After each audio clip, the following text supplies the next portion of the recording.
जय श्री राम दोस्तों। आज हम पढ़ेंगे राजा सुकांत की कहानी कि भगवान से भी बड़ा उनका नाम क्यों है। तो राजा सुकांत और विश्वामित्र की कहानी है, जिसमें नारद जी ने राम के गुणों का बखान किया है।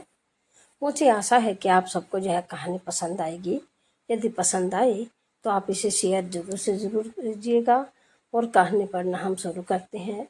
सबसे पहले बोलिए जय श्री राम।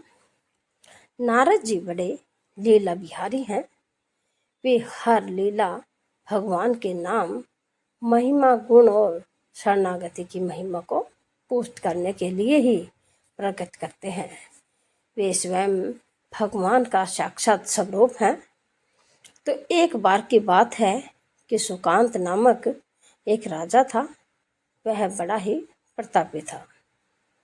तो उस समय भगवान श्री राम जी चक्रवर्ती सम्राट पद पर विराजमान थे। तो एक सभा में बड़े बड़े ब्रह्मा ऋषि विराजमान थे। नारद जी सुकांत जी को सभा के बाहर मिल गए। नारद जी ने उनसे पूछा, अंदर प्रभु के दर्शन करने जा रहे हो? सुकांत जी ने कहा, हाँ। नारद जी बोले, वहाँ बहुत से ब्रह्मा ऋषि बैठे हैं, सबको प्रणाम भी करोगे? सुकांत जी ने कहा, हाँ, मर्यादा है संतों को प्रणाम करने की। नारद जी बोले कि विश्वामित्र जी को भी प्रणाम करोगे? सुकांत जी बोले, हाँ, वे तो ब्रह्म ऋषि हैं। नारद जी बोले, ब्रह्म ऋषि कहाँ हैं? वे तो क्षत्रिय कुल में कौशिक वंश में प्रकट हुए हैं। सुकांत बोले, हाँ, पर उन्होंने तपस्या से ब्रह्म पद प्राप्त किया है। नारद जी बोले, पर मूल में तो क्षत्रिय ही है ना। सुकांत बोले, आप कहना क्या चाहते हैं? नारद जी बोले, उन्हें बस ऐसे ही प्रणाम कर लेना, माथा मत रखना। बाकी सब ऋषियों के आगे माथा टेक लेना। तो विश्वामित्र जी का राजा सुकांत द्वारा अपमान कैसे हुआ? तो इसके बाद सुकांत जी भगवान के दरबार में गए तो उन्होंने भगवान को नमन किया। सभी ऋषियों के चरणों में मस्तक रखा, पर जब विश्वामित्र जी के पास पहुँचे तो केवल हाथ जोड़कर प्रणाम किया, लेकिन माथा नहीं रखा। तो विश्वामित्र जी ने ध्यान तक नहीं दिया। सभा पूर्ण हुई। इसके बाद नारद जी विश्वामित्र जी के पास आकर बैठे। तो नारद जी ने विश्वामित्र जी से पूछा, आपने कुछ देखा? तो विश्वामित्र जी बोले, क्या? तो नारद जी बोले, सुकांत को।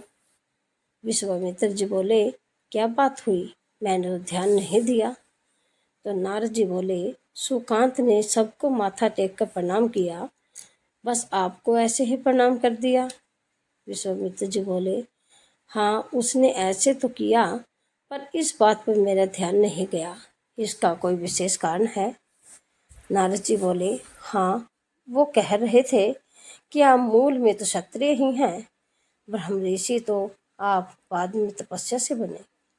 यह सुनते ही विश्वामित्र जी को बहुत क्रोध आया। तो नारद जी ने कहा, उसे दंड तो मिलना ही चाहिए। आप जैसे ब्रह्म ऋषि के साथ ऐसा व्यवहार।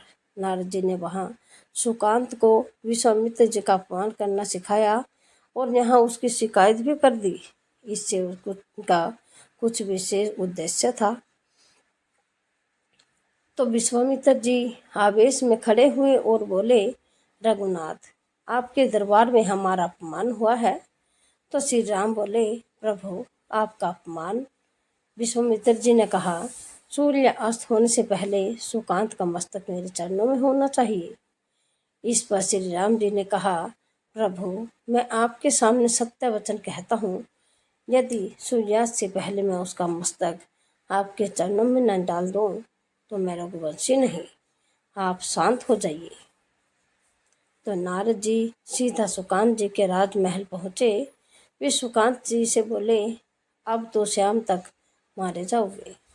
भगवान श्री राम ने संकल्प कर लिया है कि तुम्हारा गला काटकर विश्वामित्र जी के चरणों में डालेंगे। सुकांत जी घबरा गए।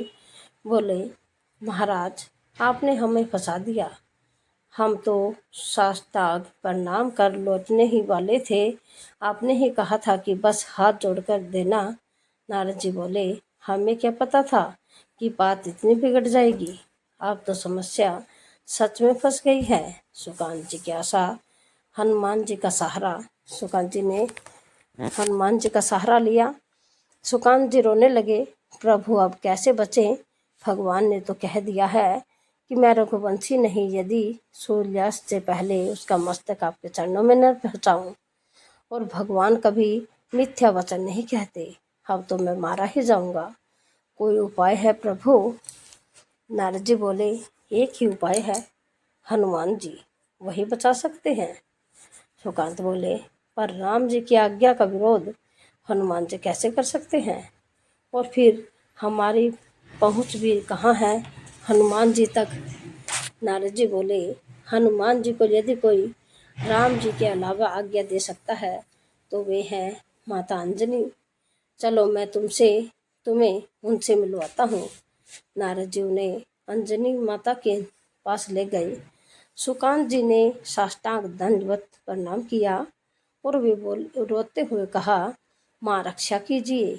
माता अंजनी बोली, बेटा बताओ तो सही, क्या समस्या है? तो माता अंजलि ने किया सुकांत जी से रक्षा का व्रत। तो सुकांत बोले, माँ त्रिभुवन में अब केवल आप ही हैं जो मेरी रक्षा कर सकते हैं। एक राजा मुझे मारना चाहता है। माता अंजलि ने कहा, मेरा पुत्र महाबली हनुमान है, यदि मैं उसे आज्ञा दूं तो वह कभी मेरी आज्ञा का उल्लंघन नहीं करेंगे। जाओ, मैं तुम्हारी रक्षा का व्रत लेती हूँ। नारद जी मन ही मन प्रसन्न हुए, काम बन गया। अब भगवान के नाम की महिमा प्रकट होगी। हनुमान जी से माता अंजलि ने कहा, बेटा मैंने इनकी रक्षा का व्रत लिया है। हनुमान जी बोले, आपकी आज्ञा मेरे सिर आंखों पर। तिरुभवन में कोई ऐसा पैदा ही नहीं हुआ कि मेरी माँ किसी की रक्षा का व्रत ले और वे उसे मार दे। कौन राजा है जो इसे मारना चाहता है? सुकांत ने हाथ जोड़कर धीरे से कहा, भगवान श्री राम। हनुमान जी सुनकर सन्न रह गए। क्या मेरे स्वामी, माँ किसके विरुद्ध रक्षा का व्रत ले लिया? माँ ये तो मेरे प्रभु हैं, उनके विरोध में कैसे खड़ा हो सकता हूँ? माता अंजलि बोली, बेटा हमने तो वचन दे दिया, अब उसे निभाना होगा। सुकांत जी की रक्षा का उपाय, राम नाम जप का कवच। हनुमान जी बोले, चलो एकांत में चलो। वे सुकांत को एकांत में ले गए और संध्या का समय निकट था। सूर्यास्त होने ही वाला था कि हनुमान जी बोले, अब बस एक उपाय है, मुझे अपने हर श्वास में राम नाम जपना होगा। जहाँ राम नाम रुका वहीं भगवान का बाण तुझे समाप्त कर देगा। पर यदि तेरी हर श्वास में राम नाम चलता रहा तो तू बच जाएगा। तू बस सीताराम सीताराम सीताराम यही जपता रहा। यह क्रम कभी टूटना नहीं चाहिए। यदि बीच में जरा भी अंतर पड़ा तो प्रभु का अमोघ बाण तुझे काट देगा। अब तू चिंता मत कर, बैठ जा और नाम जाप शुरू कर। सुकांत बैठ गए और जपने लगे, सीताराम सीताराम सीताराम। तो हनुमान जी महाराज ने करताल उठाई और वे भी प्रभु का नाम जपने लगे और उनके आसपास नृत्य करने लगे। राम नाम के जपति का चमत्कार। उधर प्रभु श्री राम ने अमोघ बाण का संधान किया। बाण छोड़ा गया और वह तीव्र वेग से चला, लेकिन जहाँ हनुमान जी महाराज और सुकांत नाम जप कर रहे थे वहां पहुंचकर बाण रुक गया। उसने उन दोनों की परिक्रमा की ओर वापस लौट गया। भगवान श्री राम चकित रह गए कि आज तक ऐसा कभी नहीं हुआ कि अमोघ बाण बिना लक्ष्य को भेदे वापस आ गए हों। वे आश्चर्य से बोले, त्रिभुवन में ऐसा कौन है जिससे मेरा बाण टकराकर लौट गया? उन्होंने लक्ष्मण जी से कहा, जहाँ सुकांत है वहाँ तुरंत जाओ, देखो वहाँ ऐसा क्या हो गया है कि बाण ने उसका गला नहीं काटा। लक्ष्मण जी वहाँ पहुँचे और जो दृश्य देखा वो अद्भुत था। हनुमान जी की आंखों में आंसू थे, वे प्रेम में डूबे चारों ओर घूमते हुए नाम के से कीर्तन कर रहे हैं, सीताराम सीताराम सीताराम। सुकांत भी समाधि में लीन थे। लक्ष्मण जी का भी हृदय पिघल गया। वे भी वहां बैठ गई और तालियां बजाते हुए जपने लगे, सीताराम सीताराम। इधर भगवान श्री राम ने ध्यान किया, वाण तो वापस आ गया और अब लक्ष्मण भी नहीं लौटे और ना ही उनकी कोई सूचना आई। वहां कुछ तो विशेष चल रहा है। तो प्रभु श्री राम स्वयं पहुंचे सुकांत का वध करने। तो विश्वामित्र जी ने कहा, आपने संकल्प लिया था कि संध्या से पहले इसका शीश काट कर लाएंगे। भगवान श्री राम ने विनम्रता से कहा, गुरुदेव कृपा धैर्य रखिए, मैं स्वयं जाता हूँ। यह सुनकर विश्वामित्र जी बोले, तो मैं भी साथ चलूँगा, देखूंगा तुम क्या निर्णय लेते हो। साथ में सभी ब्रह्म ऋषि और देव ऋषि नारद जी भी वीणा लिए चल पड़े। भगवान श्री राम वहां पहुंचे तो दृश्य देखा वह अद्भुत था। सुकांत प्रभु श्री राम का नाम जप कर रहे थे। हनुमान जी करताल लेकर कीर्तन कर रहे थे, सीताराम सीताराम। तो उनके साथ लक्ष्मण भी कीर्तन में लीन थे। भगवान श्री राम की आंखों में करुणा छलक उठी। अब मुझे समझ आया, प्रभु बोले, जिसके गले में निरंतर मेरा नाम जप चल रहा हो वहाँ मेरा मुख बाण भी छेदन नहीं कर सकता। तो भगवान से भी शक्तिशाली उनका नाम। तो श्री राम ने विश्वामित्र से कहा, गुरुदेव आपने आज्ञा दी थी कि इसका शीश लाना है, लेकिन यह नहीं कहा था कि काट कर ही लाना है। श्री राम ने सुकांत से कहा, रखो अपना मस्तक विश्वामित्र जी के चरणों में। विश्वामित्र जी प्रसन्न हो गए। नारद जी मुस्कुराए और बोले, प्रभु न सुकांत का दोष है न विश्वामित्र जी का। मैं बस यह दिखाना चाहता था कि आपके अमोघ बाण से भी अधिक शक्तिशाली आपका नाम है। जिस गले में निरंतर राम नाम गूंजता है वहाँ सुदर्शन चक्र भी असमर्थ है।